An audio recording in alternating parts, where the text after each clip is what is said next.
करो। जैसे उनमें कोई घाव वगैरह कुछ भी हो जाए दुखी, तो महाराज जी अंतरात्मा होती है। बिल्कुल हाँ, मनुष्य तो अपनी दवा करा सकता है, पशु दवा नहीं करा सकता। सबको चाहिए, अगर आप जैसे पशुओं का प्रेम सबके हृदय में हो जाए तो बहुत अच्छी बात, फिर मांस खाना बंद कर देंगे, क्योंकि लोग पशुओं की हत्या करके ही तो मांस खाते हैं। जैसे मुर्गा है वो अपनी जान बचाना चाहता है, बकरा है वो भी अपनी जान बचाना चाहता है, गाय भैंस पशु पक्षी सब, लेकिन मनुष्य इतना राक्षस हो रहा है, सबको काट काट करके खा रहा है।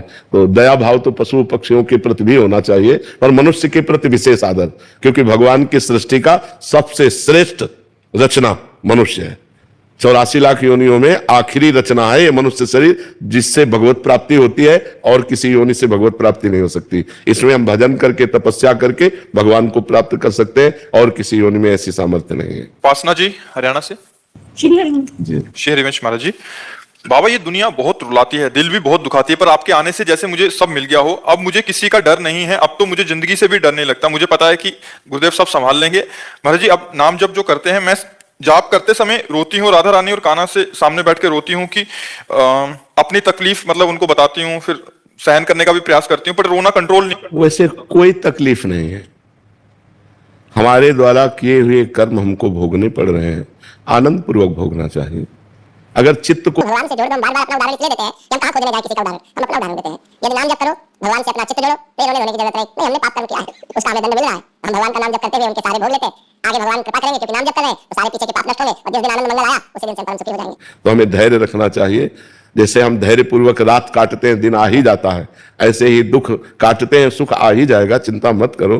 प्रभु से रोने धोने की जरूरत नहीं। अगर प्रभु से मांगो तो एक बात मांगो कि आपको कभी भूलूं नहीं, आपका नाम कभी न छूटे, हमसे कभी पाप न हो, हमसे किसी को दुख न हो। भगवान मुझे ऐसा ज्ञान दो जिससे किसी को दुख न दूं, हम सबको सुख प्रदान करें, हम नाम जप करें, परोपकार करें, बस यही मांगो। अपने दुख की निवृत्ति मत मांगो। हमारा दुख तो हमारे कर्म के अनुसार भगवा के हट ही जाएगा, उसको मांगने की जरूरत क्या है।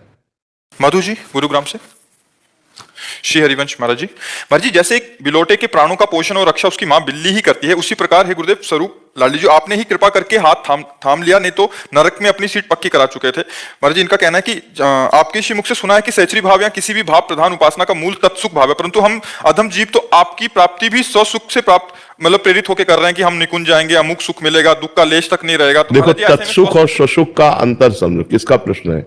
तत्सुख और स्वसुख का अंतर यह है, जो देह को लेकर के सुख मांगा जाता है वो स्वसुख है, और जो स्वरूप को लेकर मांगा जाता है वो तत्सुख है।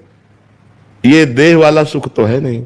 देह वाला सुख कि हमें अच्छा भोजन मिल जाए, अच्छे कपड़े मिल जाए, अच्छा मकान मिल जाए, ये स्वसुख वांछा है। लेकिन मुझे भगवान मिल जाए, मैं निरंतर भगवान के चिंतन में रहूं, मैं भगवान की सेवा में रहूं, भगवान की लीला कथा सुनूं, भगवान के भक्तों का संग करूं, ये तत्सुख माना जाएगा, ये स्वसुख नहीं माना जाएगा। समझ रहे ना। हाँ रुद्रेश मिश्र जी अयोध्या जी से श्री हरिवंश महाराज जी, महाराज जी सबसे बड़ी पूजा क्या है? क्या सत्य ही सबसे बड़ी पूजा है? नाम जप, नाम जप सबसे बड़ी पूजा है।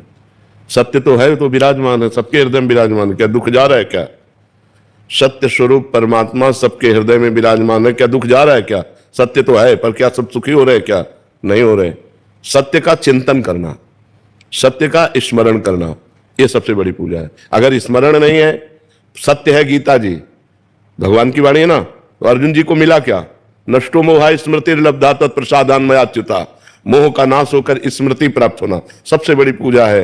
यस्य स्मरण मात्रेण जन्म संसार बंधनात् विमुच्यते नमस्तस्मै विष्णुवे प्रविष्णुवे, भगवान का स्मरण। अगर भगवान का नाम जप नहीं तो सत्य तो है, पर उसके होते हुए सब दुर्गति को प्राप्त हो रहे हैं, सब दुखी हो रहे हैं, सब परेशान हो रहे हैं, सब भागे घूम रहे हैं। सत्य का चिंतन, सत्य का स्मरण, सत्यमयी स्थिति, तब जाकर के हमें शांति प्राप्त होगी। केवल सत्य है इस बात से बात थोड़ी बनेगी। सत्य का चिंतन कितना हो रहा है, असत संसार का चिंतन कितना हो रहा है, और सत्य भगवान का चिंतन कितना हो रहा है। अगर भगवान का चिंतन हो रहा है तो शांति सुख आनंद परम पद, और अगर संसार का चिंतन हो रहा है तो अशांति दुख चिंता शोक भय नरक। ये है सत्य तो है ही, पर सत्य का चिंतन कितना हो रहा है, खास बात आपका प्रश्न है। बात समझ में आ रही है आपकी?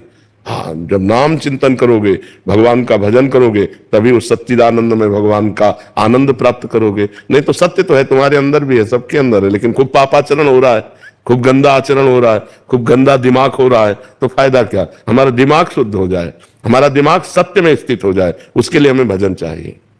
सत्य की राह पे चलना। हाँ, सत्य की राह पे चलना, ये परम सत्य है। हाँ, सत्य की राह पर चलना, ये बात नहीं। जैसे केवल सत्य, तो सत्य तो है पर उसका चिंतन नहीं है, उस पर हम चले नहीं, उसका अमल नहीं किया, तो फायदा क्या हो? वो तो है ही, सबके हृदय में है जी। अनुश्री